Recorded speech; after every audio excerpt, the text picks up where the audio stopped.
मानवता के खिलाफ।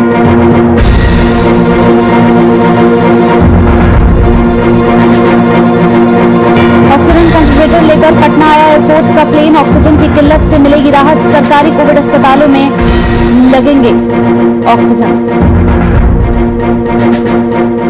मुंगेर एनसीपी ने जारी किया लापता सांसद का पोस्टर। शहर के कई चौक चौराहों पर लगाया गया पोस्टर। सांसद के खोजने पर लाखों रुपए के इनाम की घोषणा। और बक्सर में गंगा किनारे बहकर आई 40 लाशें। कोरोना से मौत की आशंका से सहमे लोग। फिलहाल डिस्पोजल का काम जारी।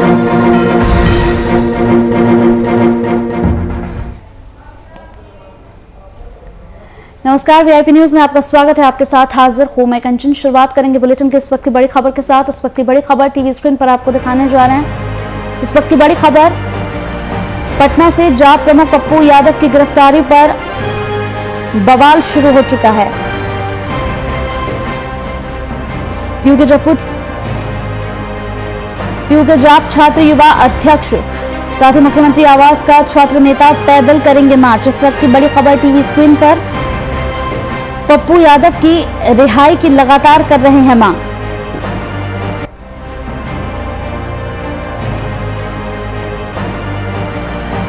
तो पटना से इस वक्त की बड़ी खबर, जाप प्रमुख पप्पू यादव की गिरफ्तारी पर अब बवाल शुरू हो गया है। जाप छात्र युवा अध्यक्ष मनीष यादव ने आत्मदाह की धमकी दी है। मुख्यमंत्री आवास का छात्र नेता पैदल मार्च करेंगे। इस वक्त की बड़ी खबर आपको बता रहे हैं। पप्पू यादव की रिहाई की लगातार मांग की जा रही है।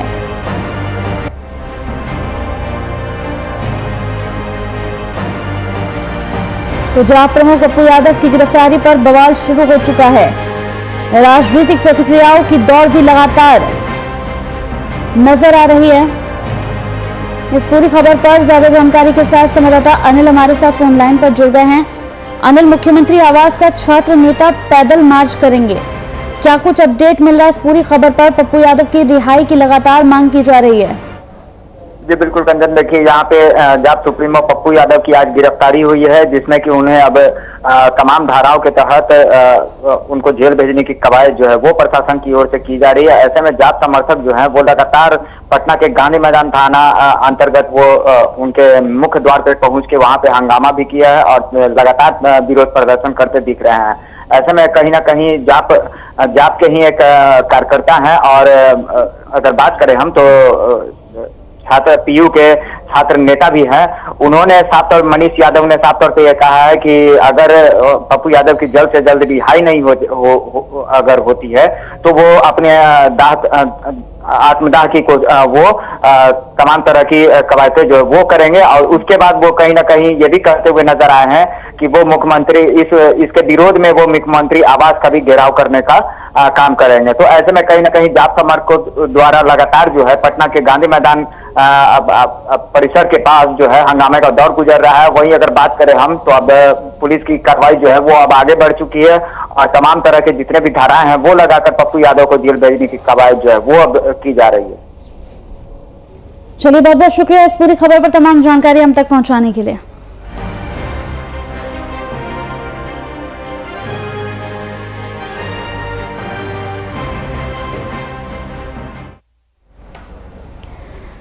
तो एम्बुलेंस मामले में पप्पू यादव पटना में गिरफ्तार किए गए हैं। पप्पू यादव की गिरफ्तारी के बाद सूबे में राजनीतिक प्रतिक्रियाओं की लहर दौड़ गई है। गिरफ्तारी को लेकर आरजेडी प्रवक्ता मृत्युंजय तिवारी ने सत्ता पक्ष पर मनमानी करने का आरोप भी लगाया है। प्रवक्ता के अनुसार सरकार मनमाने ढंग से यहां पर पेश आते हुए अपने खिलाफ आवाज उठाने वालों को कानूनी दांवपेच में फंसाकर विरोधियों की आवाज को दबाने की कोशिश कर रही है।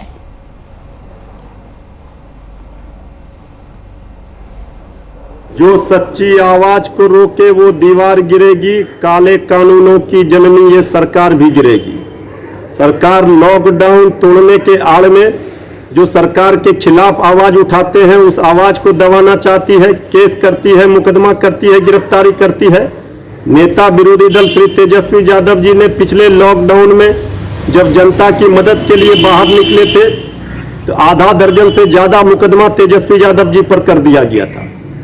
ये हिटलर शाही और तानाशाही सरकार का नहीं चलेगा। आदरणीय मुख्यमंत्री जी को जवाब देना पड़ेगा। जो सच्ची आवाज को रोके वो दीवार गिरेगी।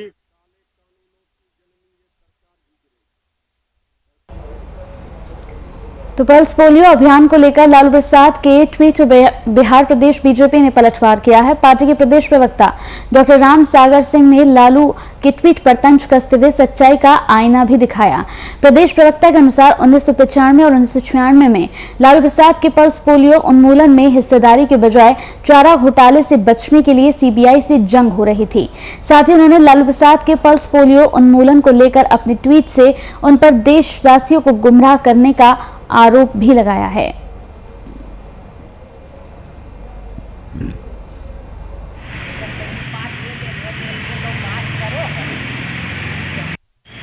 ट्विटर के सहारे आप इस उम्र में गलत बयानी को क्यों कर रहे हैं? जिस 96 की चर्चा आप कर रहे हैं उस समय तो आप चारा घोटाला से बचने के लिए सीबीआई से लड़ाई लड़ रहे थे।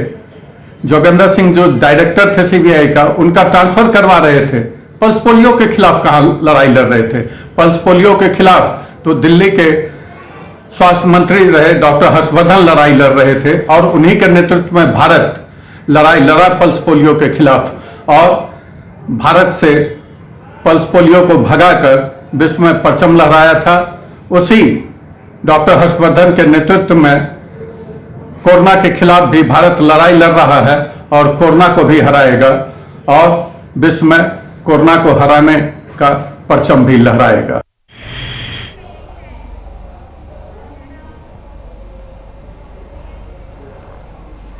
तो मुंगेर में एनसीपी ने जारी किया है यहां पर लापता सांसद का पोस्टर। शहर के कई चौक चौराहों सहित सदर अस्पताल के गेट पर यहां पर सांसद लल्लन सिंह के लापता किए जाने के पोस्टर के साथ साथ सांसद के यहां पर खोज कर लाने वालों को 1 लाख रुपए के नकद इनाम दिए जाने की घोषणा की गई है।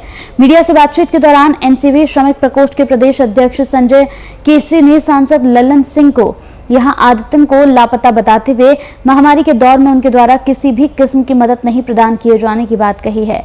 वहीं इस मामले में सांसद लल्लन सिंह का पक्ष लेते हुए जेडीयू के मुंगेर जिला अध्यक्ष ने सफाई पेश की है। आयोजित प्रेस वार्ता में जिला अध्यक्ष ने सांसद के हाल फिलहाल में ही कोरोना से संक्रमित होने की बात भी साझा की।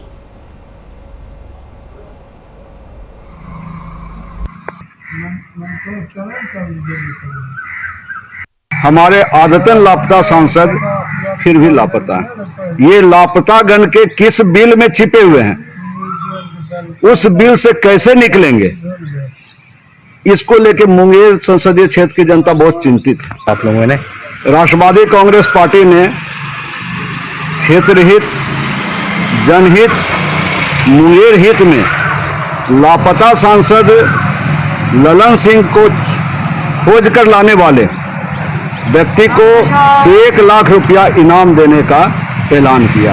गाना वन पे देखिए, हमारा सांसद ललन जी से कोई बैर नहीं है, कोई जातीय दुश्मनी नहीं।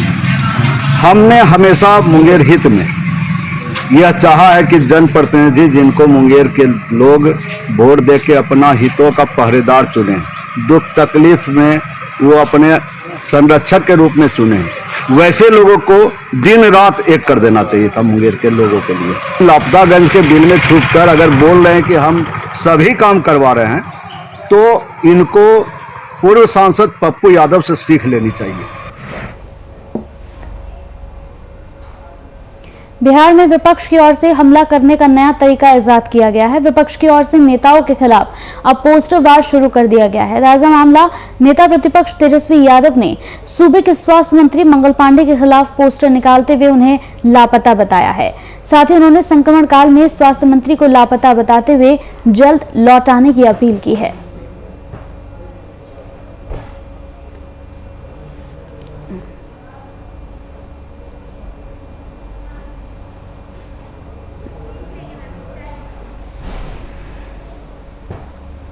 तो झारखंड में कोरोना महामारी का कहर लगातार जारी है। बीते 24 घंटे में कोरोना संक्रमण से एक तो 29 लोगों की मौत हो चुकी है।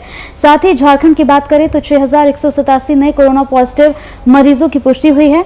राजधानी रांची की बात करें तो बीते 24 घंटे में कोरोना संक्रमण से 35 लोगों की मौत हुई है, जबकि 526 नए संक्रमित मरीज पाए गए हैं। वहीं पूरे राज्य में अब तक 2,92,530 संक्रमित मिल चुके हैं, जबकि 2,30,646 लोग अब तक स्वस्थ हो चुके हैं। अब तक कोरोना से 3,982 लोगों की मौत हो चुकी है। फिलहाल कुल एक्टिव केसों की बात करें तो 57,902 एक्टिव केसेस अभी भी हैं।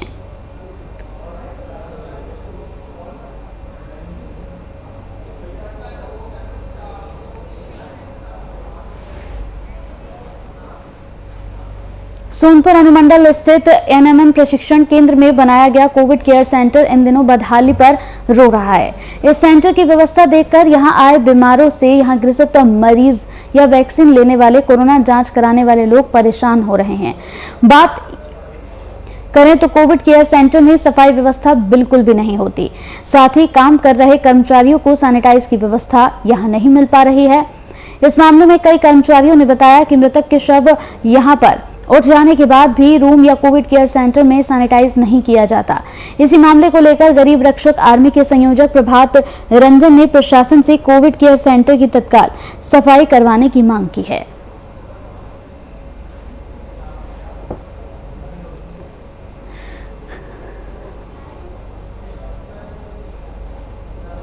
सफाई नहीं मिलता है यूज करने के लिए। इतना समय में जो है भोजन नाश्ता जो भी है हम लोग को क्या मिलता है? कुछ नहीं अभी मिलता है। हम लोग अपना जो है लंच करते हैं, उसमें भी पानी के साधन नहीं है। हाथ धोने के लिए भी पानी नहीं मिलता है। आप लोग को कौन कौन सी समस्या है तो ये बताइए जो कि सरकार तक पहुंचाया जा सके। मेरी समस्या यही है, और सैनिटाइजर जो है देखिए नहीं है। अभी जो है लोग मास्क नहीं है जो होना चाहिए। ये अगर हम लोग 4 महीना से शुरू किया है, अभी तक ये बदला नहीं गया है।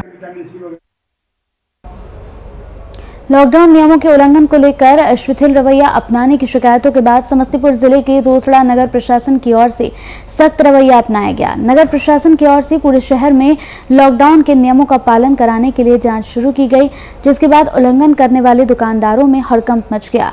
रोसड़ा अनुमंडल पदाधिकारी ब्रजेश कुमार के निर्देश पर जाँच के लिए निकले नगर परिषद के ईओ जयेंद्र की तरफ से नियमों का उल्लंघन कर रहे 4 दुकानदारों के खिलाफ सख्त कार्रवाई की गई।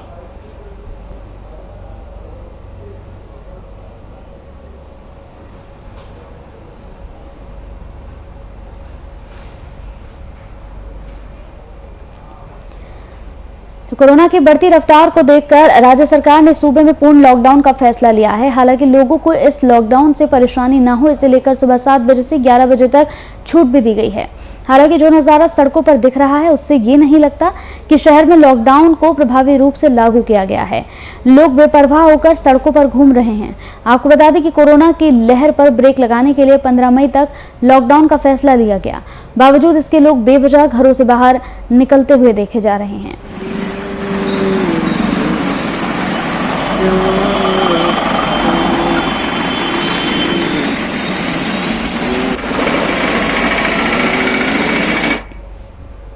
मधेपुरा में सरकारी नियमों की खुलेआम धज्जियां उड़ाई जा रही हैं। सरकार की ओर से मना किए जाने के बावजूद भी यहां पर किशनगंज क्षेत्र के बाजार में सोशल डिस्टेंसिंग का उल्लंघन किया जा रहा है।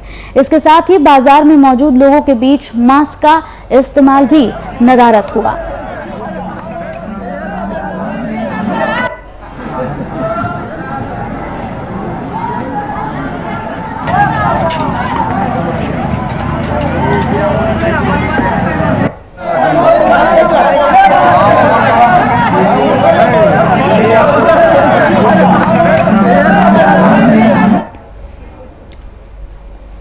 उत्तर प्रदेश में हाल फिलहाल में संपन्न हुए त्रिस्तरीय पंचायत चुनाव में चंदौली जनपद के सराय पकवान गांव में दुर्गा प्रसाद पांडे ने 71 मतों से करीबी यहां पर सुरेश उपाध्याय को मात दी।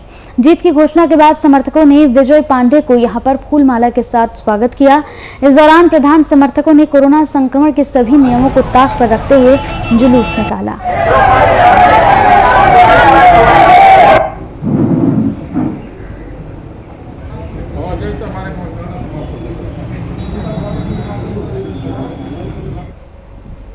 भले ही सरकार लाख दावे कर ले पर हकीकत सामने आ जाती है। ऐसा ही मामला दुमका जिले के जामा ब्लॉक के आसनजोर गांव के रहने वाले पीड़ित किसान का है। पीड़ित किसान ने अपना धान 7 फरवरी को जामा ब्लॉक के यहां लकड़ा पहाड़ी लैंपस में बेचा था, लेकिन 3 महीने बाद भी अभी तक उसका बकाया राशि का भुगतान नहीं हो पाया। किसान गंभीर रूप से बीमार पड़ गया है और उसे रांची के रिम्स में भर्ती कराया गया। वहां के डॉक्टरों ने सर्जरी की सलाह दी पर पैसे के अभाव में वो बिना इलाज कराए वापस अपने गांव आ गया। अब राशि के भुगतान के लिए कृषि मंत्री बादल पत्रलेख से उसने मदद की गुहार लगाई है।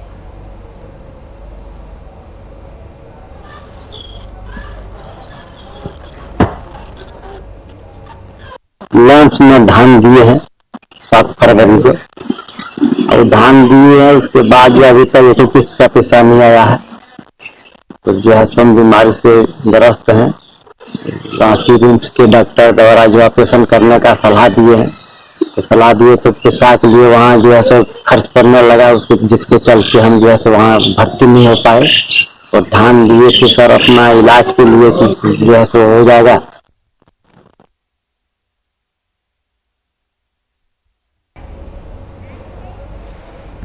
तो अपने कार्यालय में सुर्खियों में रहने वाले गोपालपुर के विधायक गोपाल मंडल की बात करें तो गोपाल मंडल को लेकर भागलपुर के यहां पर सदर अस्पताल में वो पहुंचे हैं, जहां उन्होंने मीडिया से बातचीत करते हुए जवाहरलाल नेहरू मेडिकल कॉलेज अस्पताल की व्यवस्थाओं पर ही सवाल खड़े कर दिए। इस दौरान उन्होंने अस्पताल में व्यवस्था की घोर कमी बताई। विधायक गोपाल मंडल ने बिहार के स्वास्थ्य विभाग में स्वास्थ्य के लिए पूरी तरह से चौपट बताया, जिसमें गरीब लोगों की लगातार मौतें हो रही हैं। साथ ही यहां पर जवाहरलाल नेहरू मेडिकल कॉलेज अस्पताल को लेकर विधायक ने बिहार के मुखिया नीतीश कुमार तक को आवेदन देने की बात कही है।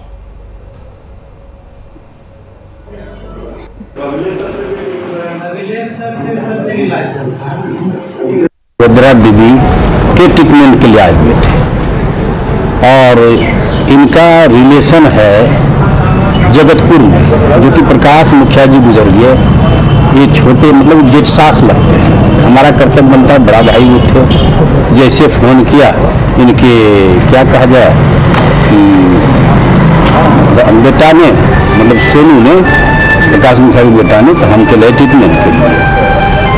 तो यहाँ तो हमको अच्छा लगता है, यहाँ के डॉक्टर बिहेवियर है और यहाँ के मैनेजर लोग भी अच्छे काम करते हैं। अब आप चाहते तो मायागंज में आप जरा सुनिए ना, हमारा ये कहना मायागंज की स्थिति, मायागंज की स्थिति इतना भयावह है। हम तो मायागंज डूबिए रात में घुस जाते हैं। जब होता है तब ये फोन करता है और जाने के बाद मेरे साथ 20-25 का जत्था लगा। तो कोरोना काल में कुछ लोगों ने इंसानियत को शर्मसार कर रख दिया है। यहाँ पर मरीज के परिजन कुछ उम्मीद लेकर प्राइवेट अस्पताल पहुंच रहे हैं, तो वहीं प्राइवेट अस्पताल ऐसे हैं जो इस आपदा को अवसर बनाने में जुटे हैं। उत्तर प्रदेश के रायबरेली जिले से एक ऐसा ही मामला सामने आया है, जहां पर अस्पताल की तरफ से कोरोना से संक्रमित मरीज का इलाज करने के बदले मोटी रकम का बिल यहाँ परिजनों को थमा दिया गया। अस्पताल के इस खेल को लेकर मरीज के परिजनों ने मुख्यमंत्री और जिला प्रशासन से शिकायत की है।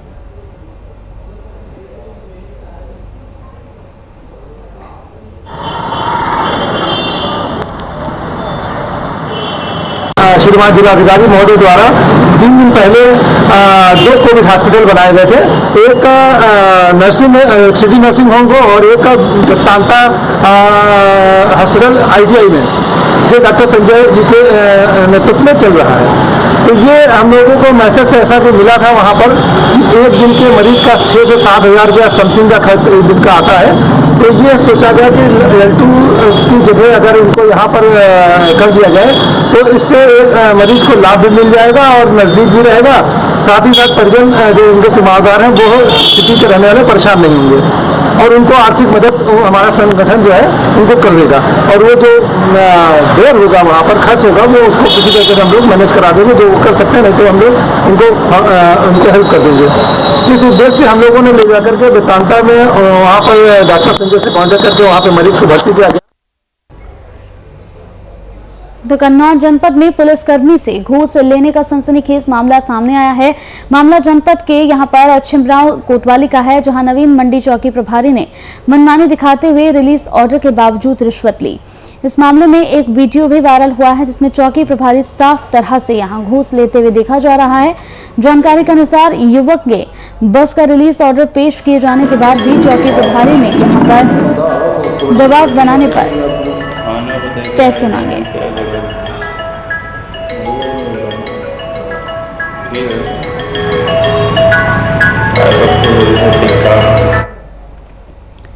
तो गिरिडीह शहर के पचबा थाना क्षेत्र में एक पिकअप वैन की टक्कर से साइकिल सवार की मौत हो गई। मौत के बाद स्थानीय आक्रोशित हो गए और गिरिडीह जमुआ मुख्य मार्ग जाम कर मुआवजे की मांग करने लगे। घटना की सूचना पाकर पचबा थाना प्रभारी घटनास्थल पर पहुंचे और आक्रोशित लोगों को समझा बुझाकर शांत कराया। साथ ही पिकअप वैन को जब्त कर आगे की कार्रवाई में जुट गए।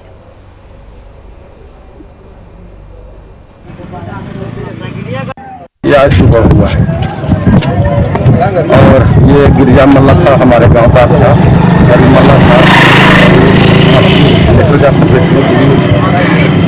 का जो टंकी लगा हुआ था और घिसकते हुए इसको कम से कम 400 फुट। ये ड्राइवर का लापरवाही है, जैसे अगर मान ली लगा हमको लग रहा है कर्नाटक से मिल या झटक लगा और उसी चीज का एक्सीडेंट। ये ड्राइवर का लापरवाही के कारण इसका एक्सीडेंट हुआ है, जिसमें हम लोग सरकार से भी मांग कर रहे हैं प्रशासन से भी इसका जो मुआवजा होता है ये मुआवजा इसको मिलना चाहिए।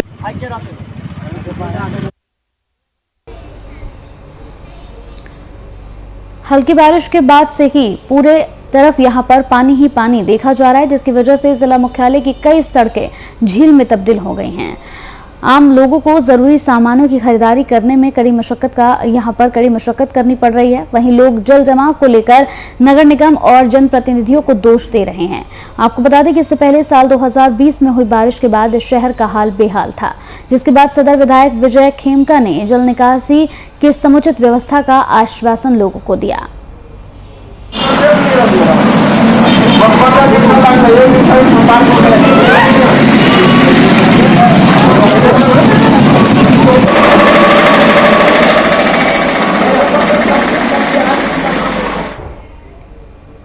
तो छपरा जिले में लॉकडाउन के दौरान भी क्राइम का ग्राफ लगातार बढ़ रहा है। जिले में 3 दिन के अंदर 4 हत्याएं हो चुकी हैं। ताजा मामला यहां बनियापुर थाना क्षेत्र के पैगंबरपुर गांव का है, जहां पर एक युवक की निर्मम हत्या कर दी गई। इस घटना से हत्या के पर्याप्त साक्ष्य भी यहां पर मौजूद हैं, जिसमें उस युवक के दोनों हाथ बंधे हुए हैं। शव की सूचना मिलते ही यहां पर बनियापुर थाना अध्यक्ष मौके पर पहुंचे और इस पूरे मामले की छानबीन शुरू की।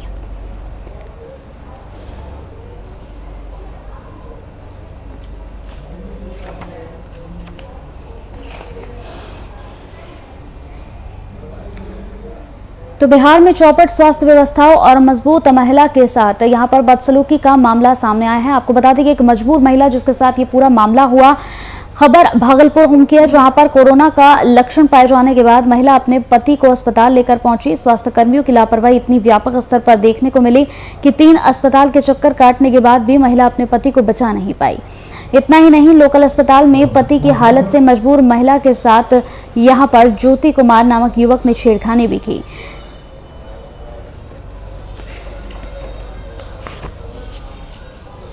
पति और मां को लेके ग्लोबल हॉस्पिटल जाती है इलाज के लिए और वहां पर कोई इलाज नहीं होता, ऑक्सीजन सिलेंडर नहीं मिलता, उसका ऑक्सीजन लंग्स इन्फेक्टेड है, सीटी स्कैन को जो पता चला है, और कोई इलाज नहीं। ऊपर से वहां पर वो बताई महिला ने अपने बाइक में, मैंने देखा सोशल मीडिया पर और मीडिया पे, उसका एक कंपाउंडर है ज्योति करके, उससे उसका आंचल खींचा। इससे बड़ा बदतमीजी से संचार करने को बिहार का क्या हो सकता है। एक आदमी था ज्योति कुमार करके, ज्योति कुमार, सब लोग ध्यान से इसको कवर कीजिए। ज्योति कुमार एक कंपाउंडर था वहाँ पे, Glocal hospital Bhagalpur. Jyoti Kumar compounder है वहाँ का, मतलब जो अटेंडेंट सब होते हैं ना वो है, लड़की नहीं है, लड़का है ज्योति कुमार। उसको मैंने रिक्वेस्ट किया कि भैया प्लीज आप मेरे हस्बैंड की मदद कर दीजिए, रात में ये लोग रुकने नहीं दे रहे हैं मुझे अपने पास, इनके पास। उसने बोला ठीक है जरूर मदद करूंगा, ये कह के, और मैं अपने हस्बैंड से बात करने लगी, इशारे से ही वो बात कर रहे थे, मैं बोल रही थी। अचानक से मेरा दुपट्टा खिंचाया बहुत जोर से, और जब मैंने उस आदमी को देखा ना तो वो मुस्कुरा रहा था। मैंने ऐसे दुपट्टा खींचा और मैं कुछ नहीं बोल पाई डर से कि मेरे हस्बैंड यहाँ पे है, मेरी माँ यहाँ पे है, ये लोग कुछ कर दे।